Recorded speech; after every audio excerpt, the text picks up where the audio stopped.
tulemast tagasi Vesipappi stantsiasse. Lõpuks ometi on käes see aeg, mille nimel oleme terve aasta ettevalmistusi teinud. Marjad on küpsed.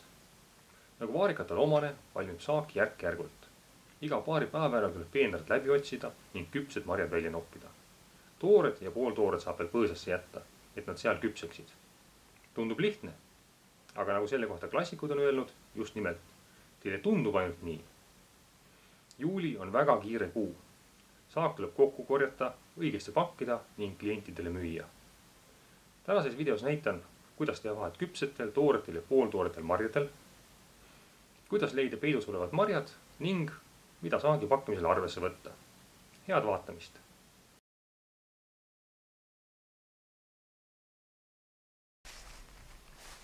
On 2. juuli aastal 2022. Paistab, et väetamisest on väga palju abi olnud. Esimese aasta varred on päris kõrgeks kasvanud ja õitest on saanud päris ilusad marjad, nii et marju on palju. Kui kõik jätkub niiviisi nagu varem, siis on päris mõistlik ja head saaki oodata. Ainuke, mis võib hakata praegu takistama, on veepuudus.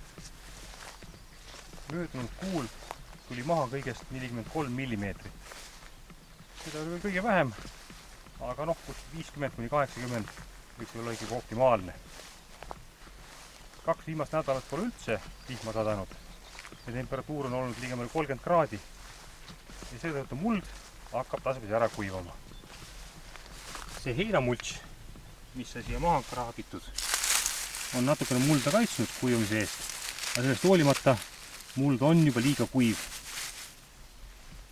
Nüüd oleks hädasti vihma tarvis, et see saak ei hävineks. Järjekordne tõestus selle kohta, et marjakasvatuses ilma kastmissüsteemita hakkama ei saa. Ei saa jääda lootma vanajumale peale, et ehk ta annab vihma.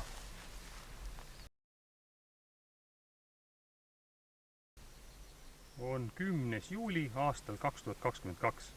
Esimesed marjad hakkavad juba valmis saama. On näha, et mõned on täitsa ilusad punased. Samas, selles samas peenras on ka tooreid marju. Tuleb lihtsalt natuke otsida ja vaadata. Vaariks ongi selline huvitav taim, et ühel ja samas peenras võivad olla nii küpsed marjad, toored marjad kui ka isegi õied. Ja selline järk-järguline küpsemine on mõnes mõttes kasulik, mõnes mõttes kahjulik. Et inimene, kes võtab asja suurelt ette ja tahab näiteks kombainiga koristada, tema jaoks on see ebameeldiv, kui marjad eri aegadel küpsevad. Tähendab seda, et kombainiga koristamisel raputatakse osa tooreid marju maha ja kombainiga tuleb mitu vooru koristada, et terve saak kätte saada. Samas väikeettevõtja jaoks on selline järk-järguline küpsemine väga mugav. See tähendab, et jääb ära see õudne tipptund, kus korraga saavad valmis kõik marjad, kõik tuleb kiiresti ära korjata, maha müüa, sisse teha. Et pigem väikeettevõtjal on mugav see, et ta korjab 2-3 päeva nädalas, müüb oma saagi maha ja tuleb siis jälle uuesti korjama.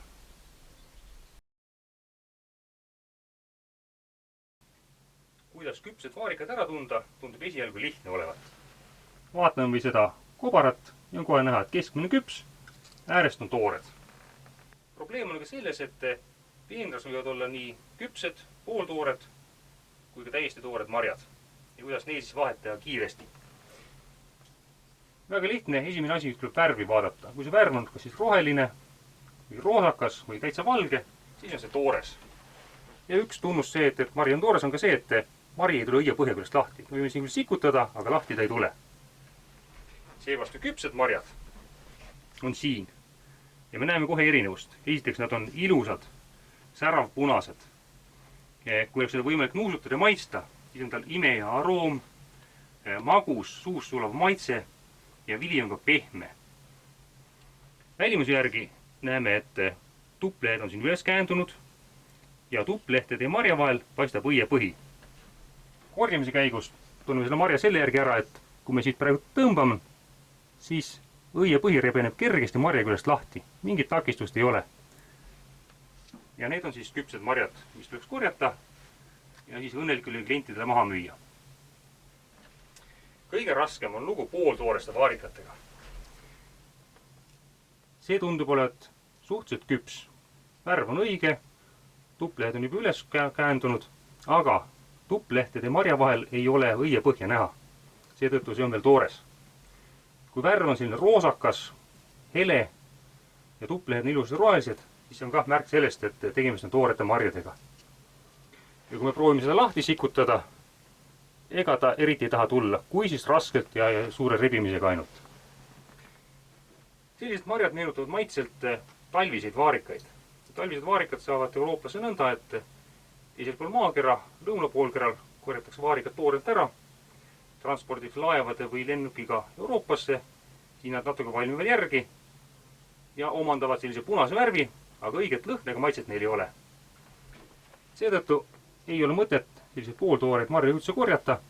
Las nad rahulikult paar päeva veel peenralt küpsevad ja kui nad on saavutanud sellise välimuse, lõhna ja maitse, alles siis on mõistlik nad ära korjata.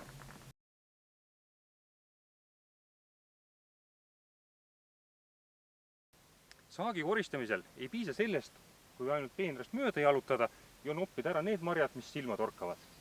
Marjad võivad olla ka põõsa sees peidus. Seepärast tasub taimed kõrval lükata, vaadata, mis siin sees on. Ja miks mitte ka laskuda madalamale ja vaadata altpoolt. Ja kindlasti tasub üles tõsta need oksad, mis on viljade raskud all kooldunud ja noppida ka need marjad, mis on siin allpool.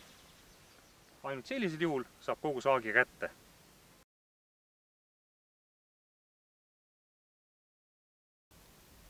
Vaarikas on õrn mari.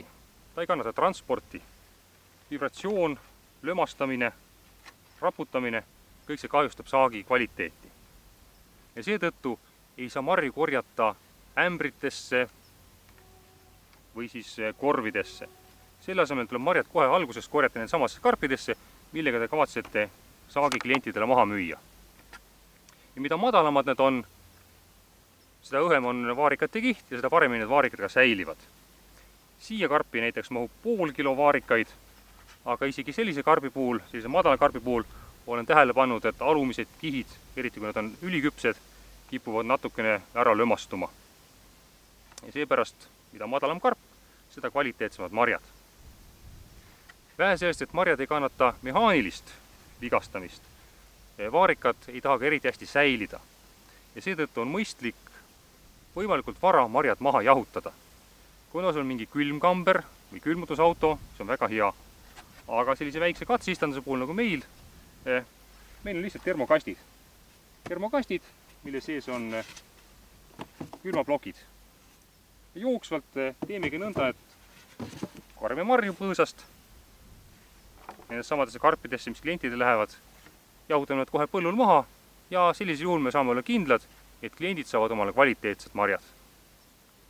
Aga pikk jutt räägitud, nüüd ei ole muud kui traditsiooniline asi, jõudu tööle!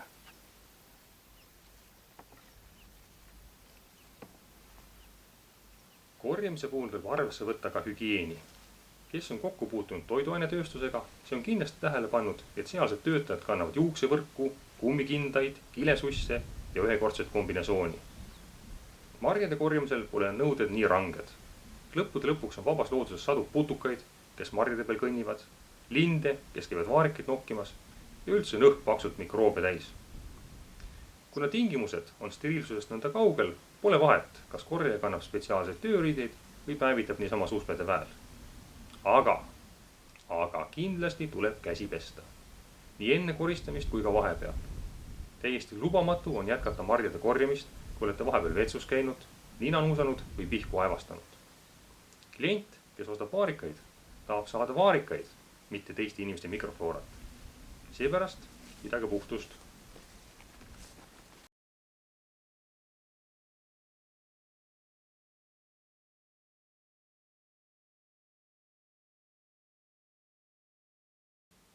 Tänane video oli juulis tehtud töödest.